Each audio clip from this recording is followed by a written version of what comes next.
Hi, my name is Priya Sampathkumar. I'm an infectious disease physician at the Mayo Clinic in Rochester. I've been dealing with COVID in the United States for the last 1 year. The most recent news out of India is really concerning, and I just want to do my part to advise people on what they can do to reduce the impact of COVID in India. Number one, if you haven't already been vaccinated, please seek out vaccine if you can. The vaccines that are available in India may not completely reduce the risk of you getting infected with COVID, but they definitely reduce the risk of serious illness, hospitalization, and death from COVID. So again, please go ahead and get vaccinated if vaccine is available.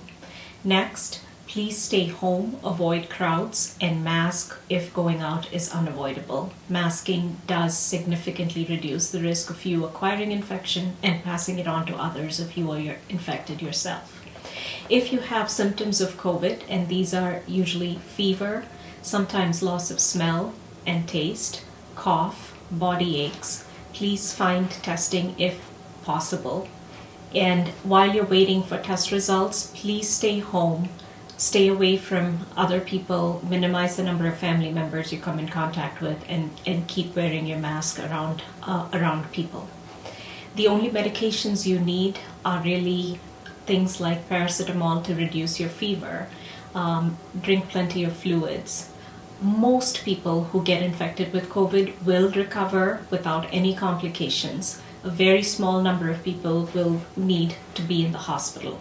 If you're feeling well, please do not go to the hospital even when your test is positive, because that will take away a bed from someone who really needs it. The one piece of equipment you should get and keep at home is an oxygen saturation meter. This measures the amount of oxygen in your blood and can be very helpful in determining when you need to go to the hospital and if you need to go to the hospital. If the oxygen saturation as detected by that meter is less than 92%, that's the point at which you need oxygen, and also a medication called dexamethasone or another kind of steroid. Even this can be done at home for many people, but if the oxygen at home is not available, or if hospital beds are available, getting admitted would be a good idea at that point in time. There's lots of news about other medications and shortages of these medications like remdesivir, tocilizumab, and this is one reason why people are going into the hospitals. These medications are generally not needed and don't really impact the course of COVID, so do not get admitted to the hospital just to get these medications unless your oxygen levels are going down. To summarize, these are the things that you can do to help reduce the impact of COVID, not just on yourself, but on everybody around you. Number one, get vaccinated if you haven't already been vaccinated. And wear a mask even if you've been vaccinated, just to reduce the risk of transmitting to others if you have a mild infection.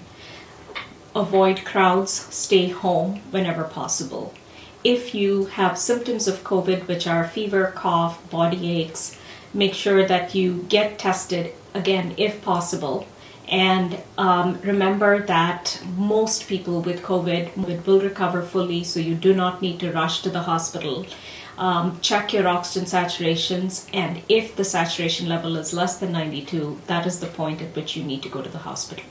Do not worry about intravenous medications like remdesivir, tocilizumab. Those are not needed. Thank you so much. Stay safe, everybody.